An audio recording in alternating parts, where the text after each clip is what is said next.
Gaming is a fun activity enjoyed by millions of people around the world. For many, it's just a harmless hobby they have that provides them with a source of entertainment. But for some individuals, gaming can be harmful. And if that's you, then in today's video, I'm going to share 12 different ways gaming is harming your life. And I'll also provide a resource at the end of the video for you to be able to get gaming back under control for good. The first way gaming negatively impacts your life is through poor physical health. Gaming is often done while sitting in a chair or sitting on the couch. If you're gaming excessively 4, 6, 8, 10, 12, or even 16 hours a day, you're not really moving around a lot. You're certainly often not exercising. Often you're staying up later than you want to, and you're not prioritizing your hygiene in the way that you should. These habits lead to poor physical health over time, and this can have real consequences in your life. The next way that gaming can harm your life is through a poor diet. I speak with gamers all the time who forget to eat meals, and they're just consuming a lot of caffeine and junk food. Their diet consists of fast food, and a healthy, balanced diet just isn't really a priority or something they're even really thinking about. This can lead to consequences over time, such as gaining weight or being far too malnourished. The next way gaming can negatively impact your life is through mood changes. Often when you're playing games excessively, you can become more irritable, you can experience withdrawal symptoms like cravings and urges to play.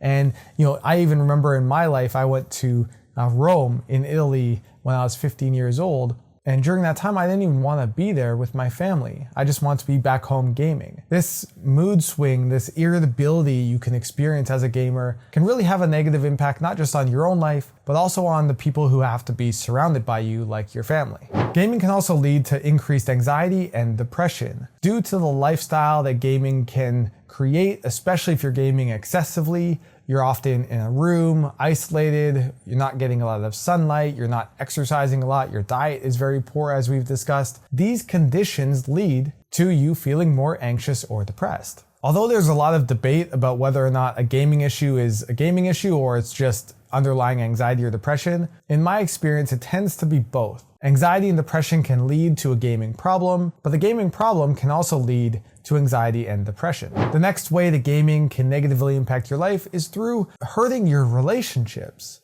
Often as a gamer, you're just focused on gaming, it's your priority, it's the single thing that you care about, and this leads to increased conflict with family and especially loved ones. Just today I was speaking with a potential client for my coaching program, and he shared that the reason he wanted to stop gaming so much was because he wanted to spend more quality time with his wife. I also receive emails every single day from parents and families looking for support for their kids because it's really hurting their relationship. It's hurting their ability to connect. It's increasing conflict at home. A good example of this is a Game Quitters member named Hobedaga. He's from Lithuania, and this is what he had to say about how gaming impacted his relationships. I had really shallow relationships with the people closest to me, with the people about whom I should have cared the most. When my mother was dying of cancer, it took about a year from when we got to know it the first time. Since gaming was the absolute only thing that I really cared about, I was nursing her too at the home for a period of time. I loved my mother, but I didn't. Every time I was with her, partially because it was uncomfortable seeing your mother in pain and you not being able to do anything, but also because I just wanted to go play games as soon as possible. I would rush those things and never really spend a long time talking to her or having any stronger bond with her. So, and I also in some instances should have acted as some sort of authority. I was supposed to know what to do and how to help, but I didn't. I was very immature, and I didn't know how to deal with problems of where to go in a hospital, etc. And I didn't spend as much time as I could have otherwise with my mother as she was dying, and I just basically rushed to play games. instead of getting from my mother. It's not just that gaming impacts the connection that you have with people around you, but often it leads you to not actually having physical relationships at all anymore. Your friends become your virtual friends, the friends that you have online. And although I'm not here to say that those aren't real friends, it is important to be connecting with people face to face, feeling their energy, being able to see their expression, being able to really hear and feel them in a different way. There are social cues and opportunities for connection that the virtual world just is unable to give you or provide in the same way that the physical world does. Gaming can make you more isolated, and it can really hurt the friendships that you had in the physical world. Gaming hurts your productivity, and it can be really difficult to transition from gaming to other activities like studying and doing your homework. Over the long term, this has a major impact on your normal development, getting a job, being able to have enough money to move out and have your own place, being able to advance in your career, and just be an independent adult. Another way gaming can harm your life is financially, not just in spending money on a gaming computer or on a bunch of games on a Steam flash sale, but also through in-app purchases and especially through loot boxes. Games are no longer just designed to keep you playing them, they're now designed to keep you spending money. This leads to increased financial harm related to gaming, and I hear stories all the time, not just from families, but individuals themselves, about how much money they've spent on games and the impact it's had on their family.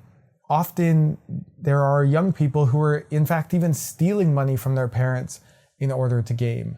And there's even been cases where this has led to charges of fraud and much worse. So financial harm is a newer way that gaming can negatively impact your life, but it's certainly an important one.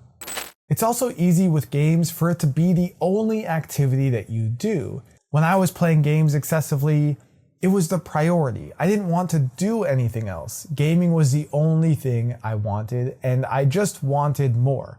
There was never a sense of enough. I just wanted to play more and more and more. This led to I stopped playing hockey. I stopped focusing on photography. I stopped learning how to code. I didn't spend any more time in Photoshop. I only focused on gaming. There are many individuals in the Game Quitters community who also share that gaming is the only thing they know. They've never had other hobbies or activities. They've never had the opportunity to develop new passions. Often gaming becomes the priority. It's the only thing you want to do, and so you get rid of everything else that could stand in the way. But then after many years, often when you become an adult and you're moving on in your life, you discover that gaming is the only thing that you know, and it's harder to stop. The next way that gaming impacts your life is through disembodiment. When you're playing games, you're not always very much in your body. You're just focused on your mind and your mindset and strategy, and you're living very much in your head. You lose this ability to connect with your body, especially because you're not exercising or moving around a lot. There's a great quote from a member of our community who shared, "I feel as though I am coming out of a haze. I can look out the window. I can be aware of my surroundings. I spent 2 months broke out in prickly heat all over, but my mind was in rhizome. I didn't live in this world. I could seriously lose myself from my surroundings. I used to wish I could just live inside my computer." Now, this is an individual who has almost even lost the desire to actually live in the physical world. They just want to live in the virtual world. They want to live in their mind. The problem with this is that when you're disembodied, when you're no longer feeling a connection with your body, it can be really difficult to move on because you're so you have a habit developed where you're comfortable living in your head. But living in your head leads to things like more anxiety, more social anxiety, a more difficult time finding motivation to go and do other things that require you to actually be in your body for it. Disembodiment, I think, is a big part of why gaming becomes a problem, and it's certainly something to be aware of if that's something that you're connecting with. Another way that gaming negatively impacts your life is by hurting your motivation. Gaming is very good at providing you with an unlimited amount of motivation. You need to beat this boss, get this weapon, beat this level. You constantly get rewarded for all of your effort.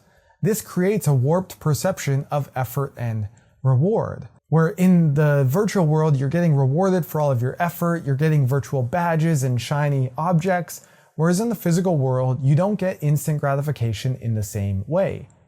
Thus, it hurts your motivation to pursue normal life responsibilities like school, getting a job, and becoming independent. And finally, gaming wastes so much of your precious time. Gaming in moderation is a fine activity. I have nothing against it. But when you game excessively, especially over the course of many years, if not decades, this is valuable time you'll never be able to get back. Now, some people will justify this time as I had a lot of fun, I was highly engaged and stimulated, and nothing compares to gaming.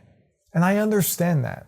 But just like Hobedaga shared, some of the most precious moments of his mom's life, some of the last moments of his mom's life, he was spent preoccupied just trying to game.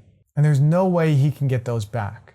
Another member of ours named Joe, he shared that he spent over 50,000 hours gaming over multiple decades. And during that time, he could have learned so many other skills that would have had a profound impact on his life. Now, the reason he stopped gaming was because he realized when he had a newborn daughter, he found himself getting annoyed when she was crying because he had to pause his game to go take care of her. And he realized he was prioritizing gaming over precious time with his daughter. Gaming ultimately wastes so much of your time. It's time you can never get back. And that's why it's important to first keep it in moderation if you're playing, or if it's a problem for you, just move on for good. You can invest that time in yourself, in your personal development, and at least in my experience, I've been able to not just achieve, but feel such a greater sense of fulfillment from focusing on other things.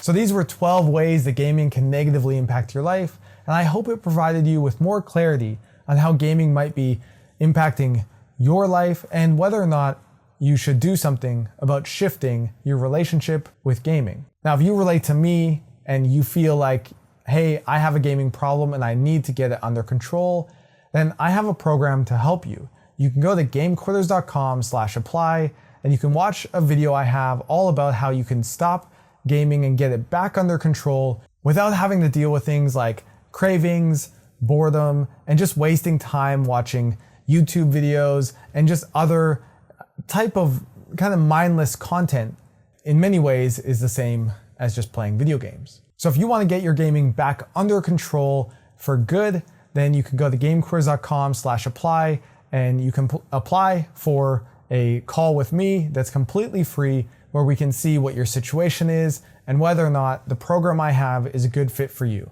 So go to gamequitters.com/apply today, and I look forward to hearing from all of you who want to get gaming back under control. If you're new here, hit subscribe, hit the thumbs up, and share in the comments, how is gaming negatively impacting your life, and what are you gonna do about it?